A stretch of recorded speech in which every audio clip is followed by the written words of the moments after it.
dosen pengampu Ibu Adisya Maya Andara MM dengan mata kuliah Pengantar Bisnis Internasional. Saya di sini akan memenuhi tugas UAS, yaitu menjelaskan dua materi. Yang pertama yaitu lingkungan hukum teknologi dan politik dalam bisnis internasional. Yang kedua yaitu manajemen pemasaran dalam bisnis internasional. Nah, di sini ada lingkungan hukum teknologi dan politik dalam bisnis internasional.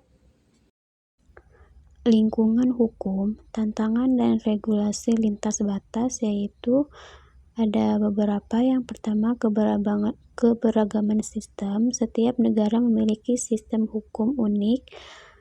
Perusahaan multinasional harus mematuhi standar kontrak, kekayaan intelektual, dan perlindungan data yang berbeda di setiap yurisdiksi, yaitu ada kepatuhan dan legitasi lintas batas. Perusahaan harus mematuhi regulasi anti korupsi. Ketidakkepatuhan dapat mengakibatkan denda besar dan kerusakan reputasi yang serius. Yang selanjutnya yaitu ada regulasi perdagangan dan tarif. Perjanjian perdagangan bilateral dan multilateral seperti menciptakan peluang namun juga hambatan. Tarif impor, kuota, dan pembatasan ekspor berdampak langsung pada strategi penetrasi pasar global.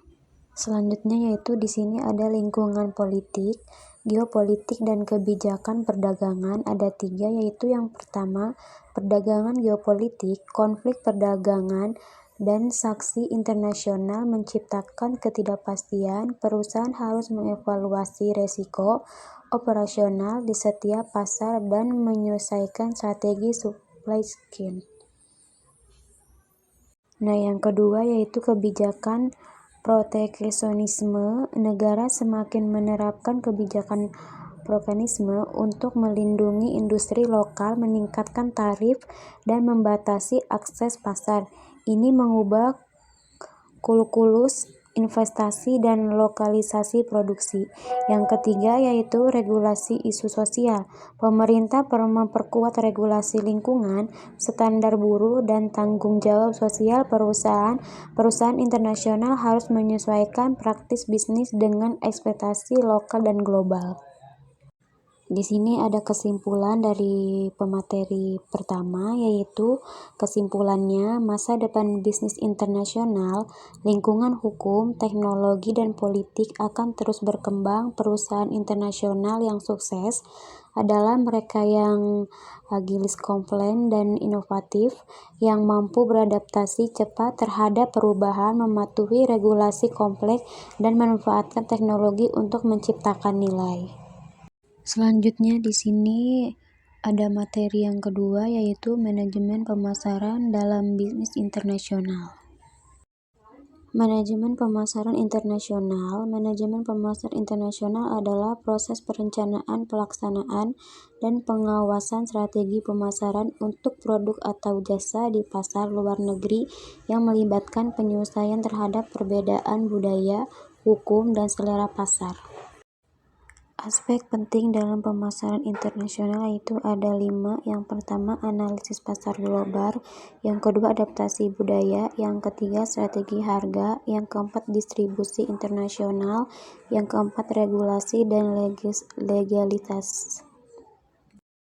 Strategi pemasaran internasional. Ada beberapa bentuk lain dari strategi pemasaran internasional, yaitu yang pertama, diversifikasi produk. Yang kedua, adaptasi produk. Yang ketiga, komitaran strategis. Yang keempat, pemasaran digital. Yang kelima, pengembangan merek global.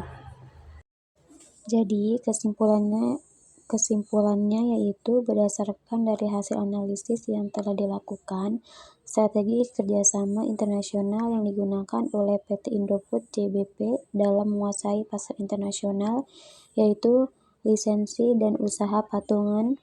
Atau adapun strategi pemasaran internasional lainnya yang digunakan yaitu diverifikasi produk, adaptasi produk, komitmen strategis, pemasaran digital, dan pengembangan merek global.